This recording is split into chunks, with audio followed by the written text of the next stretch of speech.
नमस्कार, आप देख रहे हैं सिटी पोस्ट लाइव और मैं हूं रवि। महाराष्ट्र शिक्षक पात्रता परीक्षा यानी कि टीईटी 2026 पेपर लीक मामले में पुलिस को बड़ी सफलता हाथ लगी है। इस मामले में कथित मास्टरमाइंड विजेंद्र कुमार गुप्ता को बिहार से गिरफ्तार कर लिया गया है। दरअसल भिवंडी पुलिस ने आरोपी को बिहार से हिरासत में लेने के बाद पुणे एयरपोर्ट पहुंचाया, जहां से उसे आगे की कानूनी कार्रवाई के लिए भिवंडी ले जाया जा रहा है। पुलिस का मानना है कि आरोपी से पूछताछ के बाद पेपर लीक नेटवर्क के बाद जो है या उससे जो कई बड़े खुलासे हैं वो हो सकते हैं। पुलिस सूत्रों के अनुसार भिवंडी पहुंचने के बाद विजेंद्र गुप्ता को अदालत में पेश किया जाएगा। जांच में उसकी जो पुलिस रिमांड की मांग भी की जाएगी ताकि पेपर लीक की पूरी साजिश नाकाम हो सके और इसमें शामिल अन्य आरोपियों और विभिन्न राज्यों में फैले नेटवर्क की भी जानकारी जुटाई जा सके। फिलहाल मामले की जांच कई राज्यों तक पहुंच चुकी है और पुलिस लगातार इस रैकेट से जुड़े अन्य लोगों की तलाश में जुटी हुई है।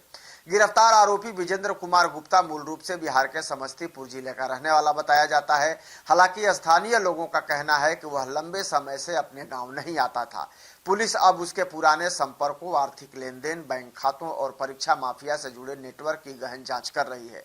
जांच एजेंसियों को आशंका है कि वह लंबे समय से प्रतियोगी परीक्षाओं में गड़बड़ी करने वाले गिरोह से जुड़ा हो सकता है।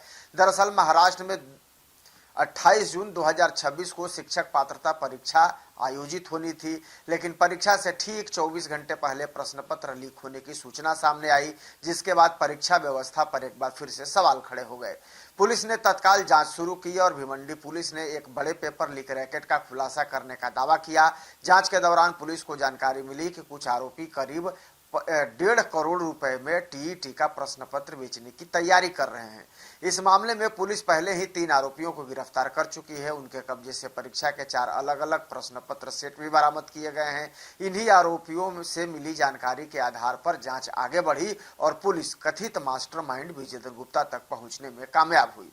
अब जांच एजेंसियां यह पता लगाने में जुटी हैं कि इस पूरे नेटवर्क में और कौन कौन से लोग शामिल हैं। आरोपियों के mobile phone, call details, bank transaction, digital उपकरणों और अन्य इलेक्ट्रॉनिक साक्ष्यों की भी जांच की जा रही है।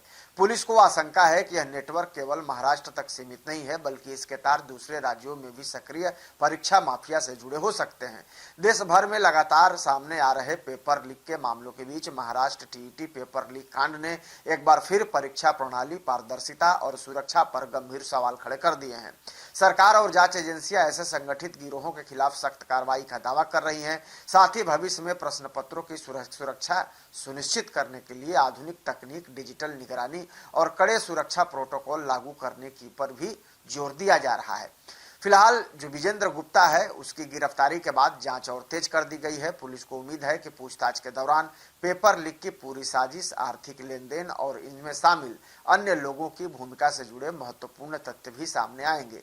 लेकिन आप क्या सोचते हैं इस खबर को लेकर? कमेंट जरूर कीजिएगा और खबर को ज्यादा से ज्यादा शेयर और लाइक भी कर दीजिएगा। धन्यवाद।